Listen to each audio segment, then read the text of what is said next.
নিরঙ্কুশ বিজয় নিয়ে সরকার গঠন করতে যাচ্ছে বিএনপি। ফল গণনা ও ঘোষণায় দফায় দফায় কারচুপির অভিযোগ করলেও জামাত ইসলামী বিরোধী দল হিসেবে সংসদে যাচ্ছে। দেশীয় আন্তর্জাতিক গণমাধ্যমে এসব খবর ফলো করে প্রচার পাচ্ছে। তবে ভোটের আগে ও পরে আন্তর্জাতিক গণমাধ্যমগুলোর মধ্যে একটি লক্ষণীয় ইস্যু হচ্ছে আওয়ামী লীগ ও দলটির উপর কার্যক্রম নিষিদ্ধ থাকার বিষয়টি। আন্তর্জাতিক নানা মহল থেকেও বিষয়টি আলোচনায় আসছে। কমনওয়েলথ ভোটের মাত্র একদিন আগে সরকারের সাথে বিষয়টি নিয়ে আলোচনা করেছিল, যেখানে সরকারের আইন উপদেষ্টা বলেছিলেন রিকনসিলিয়েশনের বিষয়টি পরে নির্বাচিত সরকার দেখবে। সেই নির্বাচিত সরকার এখন বিএনপির সাথে আলোচনায় বসতে আপত্তি নেই আওয়ামী লীগের। বাংলাদেশের সাবেক প্রধানমন্ত্রী শেখ হাসিনার ছেলে সজীব ওয়াজেদ জয় বলেছেন, দেশের প্রধানমন্ত্রী হিসেবে দায়িত্ব নেওয়ার পর তারেক রহমানের সঙ্গে আলোচনায় বসতে তার আপত্তি নেই। ব্রিটিশ টেলিভিশন ITV-কে দেয়া এক সাক্ষাৎকারে তিনি এই কথা জানিয়েছেন। গত বৃহস্পতিবার বাংলাদেশে যখন ত্রয়োদশ সংসদ নির্বাচন চলছিল, সে সময় ভিডিও কনফারেন্সের মাধ্যমে যুক্তরাষ্ট্রে অবস্থানরত জয়ের সাক্ষাৎকার নেন ব্রিটিশ সংবাদ মাধ্যম ITV সাংবাদিক মাহাতির পাশা। বাংলাদেশ সময় শনিবার ভোরে সাক্ষাৎকারটি প্রচার করে ITV। রাজনৈতিক উচ্চাকাঙ্ক্ষা নেই দাবি করলেও জয় বলেছেন তিনি বাংলাদেশে ফিরতে চান। বাংলাদেশের ত্রয়োদশ জাতীয় সংসদ নির্বাচনকে প্রহসন দাবি করলেও 24-এর আন্দোলন নিয়ন্ত্রণে দমনপীড়ন, তাতে আওয়ামী লীগ বা শেখ হাসিনার দায়, আওয়ামী লীগ সরকারের ভুল, শেখ হাসিনার মৃত্যুদণ্ডের রায়, তার দেশে ফেরার সম্ভাবনা, নির্বাচনের জামাতের উত্থান, আওয়ামী লীগের সংস্কার সহ বিভিন্ন বিষয়ে মাহাতির পাশার প্রশ্নের উত্তর দিয়েছেন সজীব ওয়াজেদ জয়। বিস্তারিত জানতে চলুন যাওয়া যাক বিশ্লেষণ। বাংলাদেশের ত্রয়োদশ জাতীয় সংসদ নির্বাচনকে সজীব ওয়াজেদ জয় দেখছেন প্রহসন হিসেবে। কারণ হিসেবে দাবি করেছেন, দেশের সবচেয়ে বড় দল এবং সব প্রগতিশীল দলকে নির্বাচন থেকে বাইরে রাখা হয়েছে। তিনি বলেছেন, মূলত এমন ভাবে সাজানো একটি নির্বাচন হয়েছে যাতে সবচেয়ে বড় ইসলামপন্থী দল জামাত ইসলামী তাদের জনসমর্থনের তুলনায় অনেক বেশি প্রভাব সংসদে পায়। জয় দাবি করেন, এটি টেকসই হবে না, ভবিষ্যতে আরো অস্থিরতা সৃষ্টি করবে। জয় প্রশ্ন রেখেছেন, দেশের দুই প্রধান রাজনৈতিক দলের মধ্যে একটি নিষিদ্ধ এমন নির্বাচনকে কিভাবে গ্রহণযোগ্য বলা যায়?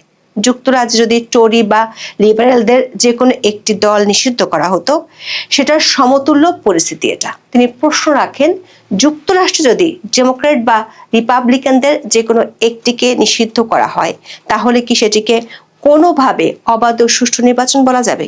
তিনি মনে করেন, অনির্বাচিত একটি শাসন ব্যবস্থার নির্দেশে একটি রাজনৈতিক দলকে নিষিদ্ধ করা নজিরবিহীন ঘটনা। আওয়ামী লীগের শাসনামলে যে জামাত ইসলামীকে নিষিদ্ধ করা হয়েছিল সে কথা মনে করিয়ে দিয়ে মাহাতির পাশা তখন প্রশ্ন করেন, বিষয়টি কিভাবে নজিরবিহীন হয়? এই প্রশ্নের উত্তরে মিস্টার জয় দাবি করেন, আওয়ামী লীগ সরকার জামাতকে নিষিদ্ধ করেনি, তারা নির্বাচনে অংশ নিতে পারেনি আদালতের রায়ের কারণে। জামাত তাদের গঠনতন্ত্র সংশোধন করলে আবার নির্বাচনে অংশ নিতে পারত। ITV সাংবাদিক প্রশ্ন রাখেন, আওয়ামী লীগ আমলে 3টি নির্বাচন নিয়েও কারচুপির ব্যাপক অভিযোগ ছিল। জবাব দিতে গিয়ে শেখ হাসিনার ছেলে সজীব ওয়াজেদ জয় দাবি করেন, বিষয়টি পুরোপুরি সঠিক নয়। তিনি বলেছেন, গত 3বারের মধ্যে প্রথম ও তৃতীয়বার বিরোধী দল নির্বাচন বর্জন করেছিল। দ্বিতীয়বারের ক্ষেত্রে নির্বাচনের আগে জনমত জরিপগুলো, এমনকি আমেরিকানদের করা জরিপ সহ সব জরিপে দেখা গিয়েছিল তাদের দল বিপুল ব্যবধানে জয়ী হবে। আওয়ামী লীগের নিরঙ্কুশ সংখ্যাগরিষ্ঠতা পাওয়ার সম্ভাবনা ছিল বলে তিনি দাবি করেছেন। এরপর তিনি বলেন, দুর্ভাগ্যজনকভাবে প্রশাসনের কিছু ব্যক্তি নিজেদের উদ্যোগে কিছু অনিয়ম করেছেন, সেগুলো তদন্ত হওয়া উচিত ছিল, কিন্তু হয়নি। 2014, 18 এবং 2024 সালের নির্বাচনেও বিরোধী মতকে দমন, নৌকায় সিল মেরে ব্যালট বাক্স ভরার ব্যাপক অভিযোগ আওয়ামী লীগের বিরুদ্ধে ছিল। তাহলে সুষ্ঠু নির্বাচন নিয়ে কথা বলার মতো অবস্থান আওয়ামী লীগের আছে কিনা সেই প্রশ্ন করা হয় জয়কে। উত্তর দিতে গিয়ে 2014 সালের নির্বাচন ঘিরে বিরোধী দলের জ্বালাও পোড়ার ঘটনা মনে করিয়ে দেন জয়। তিনি দাবি করেন, আওয়ামী লীগ কাউকে নিষিদ্ধ করেনি। তার ভাষায়, এটাই গত 3 নির্বাচনের সঙ্গে এবারের ভোটের মৌলিক পার্থক্য। মাহাতির পাশা প্রশ্ন করেন, গত 15 বছরের দুর্নীতি, অপহরণ, গুম, মত প্রকাশের দমনের অভিযোগ, এসব বিবেচনায় নিয়ে তার কি মনে হয় না যে আজকের পরিস্থিতির জন্য আংশিকভাবে আওয়ামী লীগ নিজেই দায়ী? জবাবে জয় বলেন, না, কারণ একই ধরনের অভিযোগ বিএনপি ক্ষমতায় থাকা কালেও তাদের বিরুদ্ধে আনা হয়েছিল। অথচ এখন তাদের সেলিব্রেট করা হচ্ছে। 24-এর আন্দোলন নিয়ে এক প্রশ্নে আইটিভি সাংবাদিক বলেন, আপনি কি স্বীকার করেন আন্দোলন চলাকালে এমন কিছু ব্যর্থতা ছিল যা শেষ পর্যন্ত শেখ হাসিনার পতনের কারণ হয়েছে? জবাবে জয় কিছু ব্যর্থতা থাকার কথা স্বীকার করেন। তিনি বলেন, আন্দোলনটি শান্তিপূর্ণভাবে শুরু হয়েছিল, তাদের দাবি ছিল যৌক্তিক। দুঃখজনক বিষয় হলো 2018 সালে আওয়ামী লীগ সরকারই কোটা কমিয়ে দিয়েছিল। কোটার সরকার পুনর্বহাল করেনি। যারা আগে কোটার সুবিধা পেতেন তাদের পরিবারের করা একটি মামলার ভিত্তিতে আদালত তা পুনর্বহাল করেছিল। এরপরই আন্দোলন শুরু হয়। সরকার শিক্ষার্থী আন্দোলনকারীদের সঙ্গে বসে কথা বলতে ব্যর্থ হয়েছিল। জয়ের দাবি, জামাত ইসলামী ওই সুযোগ কাজে লাগিয়ে সরকার পতনের আন্দোলনের দিকে নিয়ে যায়। তারাই সহিংসতা শুরু করে, আন্দোলন সহিংস রূপ নেয় এবং আবারও সরকার তা মোকাবেলায় ভুল করে। বিষয়টি এত দূর গড়ানো উচিত ছিল না। মাহাথির ভাষা জুলাই হত্যাকাণ্ড নিয়ে ক্ষমা চাওয়ার প্রসঙ্গে প্রশ্ন করেন। উত্তরে জয় বলেন, জাতিসংঘ 15 জুলাই থেকে 15 আগস্টের মধ্যে 1400 নিহতের কথা বলেছে, আর সরকার পতন হয়েছিল 5 আগস্ট। তাহলে পুরো সবার হত্যাকাণ্ডের দায় কেন আওয়ামী লীগ সরকারকে দেওয়া হচ্ছে, সেই প্রশ্ন তোলেন সজীব ওয়াজেদ জয়। প্রসঙ্গক্রমে জয় বলেন, তারা দায় স্বীকার করছেন কয়েকশো মানুষের মৃত্যুর জন্য, 1400 জন নয়, কারণ তাদের প্রায় অর্ধেকই ছিলেন পুলিশ সদস্য ও তার দলের কর্মী। তবে তার মা শেখ হাসিনা কখনো কাউকে প্রাণঘাতী শক্তি প্রয়োগের নির্দেশ দেননি, শুধু যারা পুলিশ বা অন্যদের উপর হামলা করেছিল তাদের ক্ষেত্র ছাড়া। জয় জুলাই হত্যাকাণ্ডের বিচার নিয়ে প্রশ্ন তুলে বলেছেন, প্রতিবাদকারীদের হাতে সংগঠিত সব হত্যাকাণ্ডকে দায় মুক্তি দেওয়া, পুলিশ সদস্য ও সরকার সমর্থক কর্মীদের হত্যার জন্য আইনগত সুরক্ষা দেওয়া, যদি সেটিকে বৈধ বলা হয় তাহলে অতীতে যাই ঘটুক না কেন তার বিচারের প্রসঙ্গই অর্থহীন হয়ে যায়। তখন আর বিচার নিয়ে কথা বলারই বা মানে কি? যদি হত্যাকাণ্ডই গ্রহণযোগ্য হয়ে যায় তাহলে আর বিচার নিয়ে মাথা ঘামানোর প্রয়োজন কি? শেখ হাসিনার ফাঁস হওয়া অডিও রেকর্ডে তাকে আন্দোলনকারীদের হত্যার নির্দেশ দিতে শোনা গেছে বলে অভিযোগ রয়েছে। কর্তৃপক্ষের কঠোর দমন নীতির কারণে এত প্রাণঘাতী ঘটেছে কিনা সেই প্রশ্ন রাখা হয় সাবেক প্রধানমন্ত্রীর ছেলের সামনে। জয় আগের মতোই দাবি করেন, বিবিসি ও আল জাজিরা অডিও টেপের যে অংশটি প্রচার করেছে তা কেটে নেওয়ার একটি অংশ। আন্দোলনকারীদের বিরুদ্ধে কখনো প্রাণঘাতী অস্ত্র ব্যবহারের অনুমতি দেওয়া হয়নি। জুলাই আগস্টের ঘটনার জন্য মানবতা বিরোধী অপরাধে দোষী সাব্যস্ত করে আন্তর্জাতিক অপরাধ ট্রাইব্যুনাল ইতিমধ্যে শেখ হাসিনাকে মৃত্যুদণ্ড দিয়েছে। শেখ হাসিনা ভারতে নির্বাসিত জীবন কাটাচ্ছেন। তিনি যদি কখনো বাংলাদেশে ফেরেন তার সামনে কি অপেক্ষা করছে তা নিয়ে জয় উদ্বিগ্ন কিনা সেই প্রশ্ন রাখেন আইটিভির সাংবাদিক। জবাবে জয় বলেন, তিনি উদ্বিগ্ন নন, কারণ তার বিশ্বাস দেশের অন্তত অর্ধেক জনগণ এই নির্বাচনকে কখনো মেনে নেবে না। অতীতে আওয়ামী লীগ বারবার জামাত ইসলামী বা তাদের অনুসারীদের সন্ত্রাসী আখ্যা দিয়েছে, কিন্তু এবারে নির্বাচনে তারাই ছিল বিএনপির সবচেয়ে বড় প্রতিদ্বন্দ্বী। শেখ হাসিনার শাসনামলে দমন পীড়নের কারণে জামাতের এই পুনরুত্থান ঘটেছে কিনা সেই প্রশ্ন রাখা হয় সাক্ষাৎকারে। জয় তখন বলেন, প্রতিদ্বন্দ্বীহীন মাঠে খেললে পুনরুত্থান ঘটানো খুব সহজ। এখন সেটাই হচ্ছে। জামাত এককভাবে বাংলাদেশে খুব জনপ্রিয় দল নয়। বাংলাদেশের আদালত প্লট দুর্নীতির মামলায় সজীব ওয়াজেদ জয়কেও 5 বছর কারাদণ্ড দিয়েছে। এই অবস্থায় তিনি দেশে ফিরবেন কিনা বা দেশে যাওয়ার কোনো ইচ্ছা আছে কিনা জানতে চান মাহাথির পাশা। জয় বলেন, অবশ্যই এক সময় ফিরবেন। তারেক রহমান, যিনি দণ্ডিত হয়েছিলেন, তিনি এখন সম্ভাব্য প্রধানমন্ত্রী। এসব পরিস্থিতি চিরস্থায়ী হয় না। তাহলে কি জয় বলতে চাইছেন একদিন হয়তো তিনি প্রধানমন্ত্রী হওয়ার লক্ষ্যে দেশে ফিরে রাজনীতিতে নামবেন? উত্তরে শেখ হাসিনার ছেলে বলেন, তার কখনো রাজনৈতিক উচ্চাকাঙ্ক্ষা ছিল না। এমনটা বলছেন না, একসময় তিনি বাংলাদেশে ফিরতে চান। শেখ হাসিনা কখনো বাংলাদেশে ফিরবেন কিনা সেই প্রশ্নে জয় বলেন, তার কোনো সন্দেহ নেই তিনি একদিন ফিরবেন। তিনি বহুদিন ধরেই অবসর নিতে চেয়েছেন। তার প্রায় পুরো জীবনই কেটেছে বাংলাদেশে। সেখানেই তিনি স্বচ্ছন্দ বোধ করেন। কোনো এক সময় তিনি ফিরবেন। তবে এই মুহূর্তে শেখ হাসিনার দেশে ফেরা একেবারেই নিরাপদ হবে না বলে মনে করছেন জয়। আরেক প্রশ্নের উত্তরে তিনি বলেন, মায়ের ভারতে থাকা নিয়ে তিনি উদ্বিগ্ন নন, কারণ তার বিবেচনায় ভারতই এখন শেখ হাসিনার জন্য পৃথিবীর সবচেয়ে নিরাপদ জায়গা। আওয়ামী লীগের সংস্কার দল গঠন নিয়ে প্রশ্ন করেন সাংবাদিক মাহাথির পাশা। জয় বলেন, এই মুহূর্তে আওয়ামী লীগ আছে নিপীড়ন আর নির্যাতনের মুখে। তিনি বলেন, তারা কারোর সঙ্গে কথা বলতে পারছে না, দলীয় বৈঠক করতে পারছেন না, সংবাদ সম্মেলন করতে পারছেন না, তাদের কার্যালয়গুলো পুড়িয়ে দেওয়া হয়েছে। কেউ কূটনীতিকদের সঙ্গে কথা বলার চেষ্টা করলেও গ্রেপ্তারের ভয়ে থাকতে হচ্ছে। তাই বর্তমান পরিস্থিতিতে আওয়ামী লীগের করার মতো কিছুই নেই। তবে পরিস্থিতি বদলাবে, সবসময় বদলায়। তারেক রহমান বলেছেন তিনি প্রতিশোধের রাজনীতির পথে যেতে চান না। সে কথা মাথায় রেখে জয় কি তাকে মামলা প্রত্যাহার অনুরোধ করবেন, এমন প্রশ্ন করা হয় জয়কে। আইটিভির এই প্রশ্নে জয় বলেন, এটা তার হাতে নেই, তিনি দেশে থাকেন না, এটা পুরোপুরি দলের সিদ্ধান্তের বিষয়। তারা কি করতে চায় সেটি তারাই ঠিক করবে। এই প্রসঙ্গে বলেন, বিএনপি বাংলাদেশের আরেকটি বড় রাজনৈতিক দল, অবশ্যই তাদের সঙ্গে কথা বলা উচিত। বিএনপি কখনোই নির্বাচন বর্জন করা উচিত হয়নি। তারেক রহমান যদি প্রধানমন্ত্রী হন তাহলে অবশ্যই তারা তার সঙ্গে কথা বলবেন এবং তার সঙ্গে কাজ করবেন।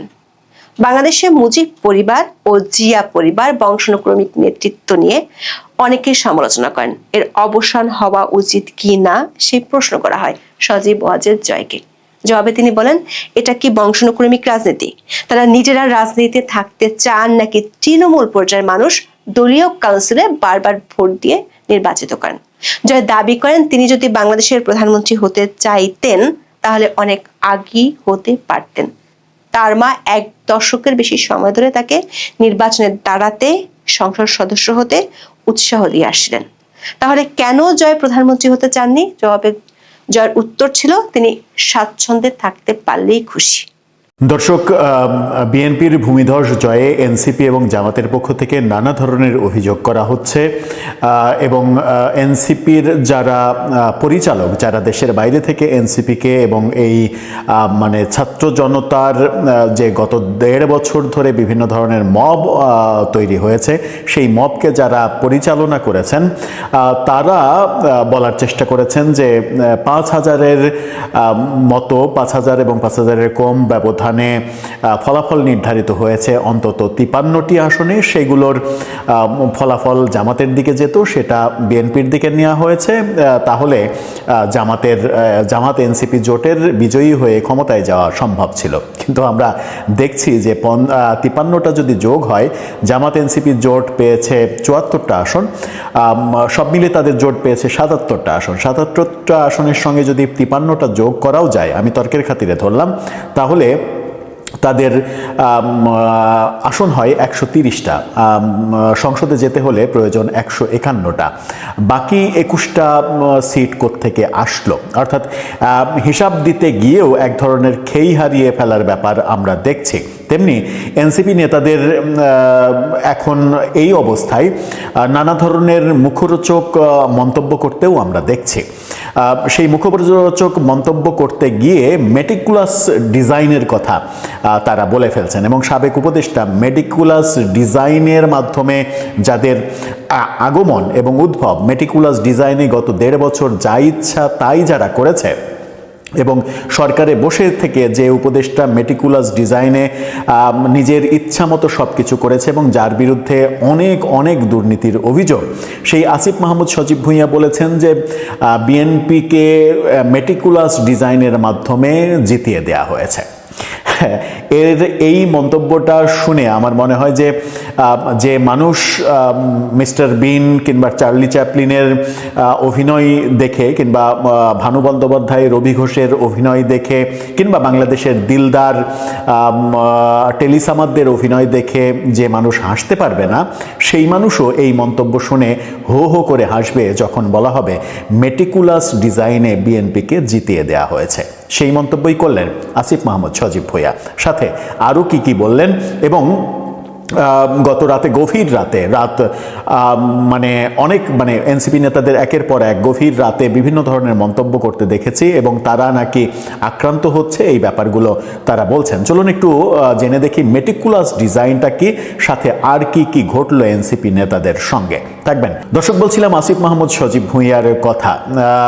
অনেকে আদর করে তাকে দুর্নীতির বরপুত্র বলার চেষ্টা করেন, যদিও এখন পর্যন্ত হয়তো সরকার পরিবর্তন হলে তার বিরুদ্ধে যত অভিযোগ সেই অভিযোগগুলোর নিশ্চিত করেই তদন্ত হবে এবং তদন্তে আসল তথ্যটা বেরিয়ে আসবে যে তিনি সরকারে থাকতে কোনো ধরনের কোনো দুর্নীতি করেছেন কিনা, তার এপিএসরা শত শত কোটি টাকার মালিক কিভাবে হলেন, ওয়েস্টিনে হাঁসের মাংস খেতে যাওয়ার পেছনের গল্পটা কি, এত টাকার অনেকের যে মানে নির্বাচন কমিশনে দেয়া নিজের অর্থের যে মানে চিত্র, সেই চিত্র দেখে প্রশ্ন জেগেছে এনসিপি নেতাদের। ছাত্র যারা 1 বছর আগেও ছাত্র ছিলেন তারা হঠাৎ করে 1-1.5 বছরের মধ্যে লক্ষ কোটি টাকার মালিক হয়ে গেলেন কিভাবে। এই ব্যাপারগুলো হয়তো এখন তদন্তের ব্যাপারে যাবে এবং গণমাধ্যমের ইনভেস্টিগেটিভ রিপোর্টও আমরা দেখতে পাবো। সেগুলো প্রকাশ হলে বোঝা যাবে যে কাদের বিরুদ্ধে মিথ্যা অভিযোগ করা হয়েছে, কাদের বিরুদ্ধে অভিযোগগুলো সত্য ছিল। আসিফ মাহমুদ সজীব ভুঁইয়া খুবই ইন্টারেস্টিং এই মন্তব্যটা করেছেন। ইন্ডিপেন্ডেন্ট টেলিভিশন এই তথ্যটা নিশ্চিত করছে, তাদের শিরোনামটা দেখুন। সেখানে বলা হচ্ছে মেটিকুলাস ডিজাইনের মাধ্যমে বিএনপিকে 200-র বেশি আসনে জেতানো হয়েছে। আসিফ মাহমুদ, বিএনপিকে মেটিকুলাস ডিজাইনের মাধ্যমে জেতানো হয়েছে। বিএনপিকে কি বর্তমান ইন্টারিম গভর্নমেন্ট জিতিয়েছে? মানে হঠাৎ করে এনসিপির বিরুদ্ধে চলে গেল ইন্টারিম গভর্নমেন্ট? প্রশ্নটা আসে যে এনসিপি সরকারের বদান্যতাতেই রাজনীতি শুরু করেছে, রাজনৈতিক দল করেছে এবং জুলাই যাত্রা গত বছরে যেটা দেখেছি তার সময়, সেই সময় সরকার তার সমস্ত বাহিনীকে যেভাবে এনসিপির সঙ্গে যুক্ত করেছে এবং কোটি কোটি টাকা সরকারের অর্থ ব্যয় করে এনসিপির সারা দেশে যত সভা হয়েছে সেই সভাগুলোতে আইনশৃঙ্খলা রক্ষাকারী বাহিনীর হাজার হাজার সদস্যকে প্রতিনিয়ত তাদের সাথে রেখেছে। সেই সরকার হঠাৎ করে কয়েকদিনের মধ্যেই, মাত্র 5-6 মাসের মধ্যে উল্টে গিয়ে বিএনপির পক্ষে মেটিকুলাস ডিজাইন করলো। ব্যাপারটা কতটা বিশ্বাসযোগ্য? তিনি কি বলছেন চলুন একটু বিস্তারিত খবরে যাই। তিনি বলছেন, এনসিপির মুখপাত্র তিনি বলছেন মেটিকুলাস ডিজাইনের মাধ্যমে বিএনপিকে 2/3 আসনে জেতানো হয়েছে, অর্থাৎ মেটিকুলাস ডিজাইন এর পেছনে কাজ করেছে। এ সময় তিনটি আসনে এনসিপির প্রার্থীকে ভোট কারচুপির মাধ্যমে হারানো হয়েছে দাবি করেছেন তিনি। 3টি আসন বাদ দেন, এনসিপি আরও 3টাতে জিতত ধরে নিলাম, তাহলে বিএনপির 211টা থেকে 3টা বাদ দেন, তাহলে 208টা হতো। তাহলে মেটিকুলাস ডিজাইনটা কোথায়? আর কি বলছেন তিনি? বিএনপি ও তাদের নেতৃত্বাধীন জোট 2/3 বেশি আসন জেতায় জুলাই সনদের বাস্তবায়ন নিয়ে শঙ্কা প্রকাশ করেছেন তিনি। পাশাপাশি সংবিধানে ইচ্ছামতো পরিবর্তন নিয়েও শঙ্কা জানিয়েছেন। অর্থাৎ বিএনপি যখন নিরঙ্কুশ সংখ্যাগরিষ্ঠতা পেয়ে গেছে তখন জুলাই সনদ বাস্তবায়ন হবে না বলে মোটামুটি তিনি বুঝে ফেলেছেন যে এই জুলাই সনদের আর কোনো বাস্তবতা থাকবে না, গ্রহণযোগ্যতা থাকবে না। সেই শঙ্কার কথাই তিনি বলছেন। এটা অবশ্য বোধহয় বেশিরভাগ ক্ষেত্রেই সফল, মানে সত্য, এটা হবে, এটা মোটামুটি ধরে নেওয়া যায়। তিনি বলছেন ভোটের পর থেকে বিএনপি কর্মীরা বিভিন্ন জায়গায় হামলা ও লুটপাট চালাচ্ছে এমন অভিযোগ করেছেন। বিএনপি কর্মীরা ভোটের পর থেকে এনসিপি কর্মীদের ওপরে এবং এনসিপি জামাত ইসলামী নেতৃত্বাধীন 11 দলের জোটের কর্মীদের উপরে হামলা চালাচ্ছে এমন অভিযোগ করেছেন। আবার ইন্টারেস্টিংলি আরটিভি আর একটা খবর দিচ্ছে, বলা হচ্ছে যে এই শিরোনামটা দেখে নিন। সেখানে বলা হচ্ছে আওয়ামী লীগের সঙ্গে গোপন আঁতাত করে জয়লাভ করেছে বিএনপি। আবার তিনি আরেক জায়গায় বলছেন যে আওয়ামী লীগের সঙ্গে গোপন আঁতাত করে বিএনপি জিতেছে। যদি আওয়ামী লীগের সঙ্গে গোপন আঁতাত করে তাহলে আওয়ামী লীগের একটা বড় শক্তি রয়েছে এবং বিএনপিকে জেতানোর পিছনে আওয়ামী লীগ ভূমিকা পালন করেছে। আমি এটাকে ধরে নিলাম তর্কের খাতিরে এটা সত্য। তাহলে মেটিকুলাস ডিজাইনটা কোত্থেকে আসলো? মেটিকুলাস ডিজাইন করতে হলে তো সরকারকে করতে হবে, নির্বাচন কমিশনকে করতে হবে। তাছাড়া তো মেটিকুলাস ডিজাইন করে কাউকে জেতানো সম্ভব না, কিংবা 2/3 আসন দেওয়া সম্ভব না। তিনি যখন বলছেন আওয়ামী লীগের সঙ্গে আঁতাত করে বিএনপি জিতেছে, তার মানে এরই মাঝে আমার মনে হয় যে মানে কিছুটা মগজের ভারসাম্য নষ্ট হয়ে গেছে।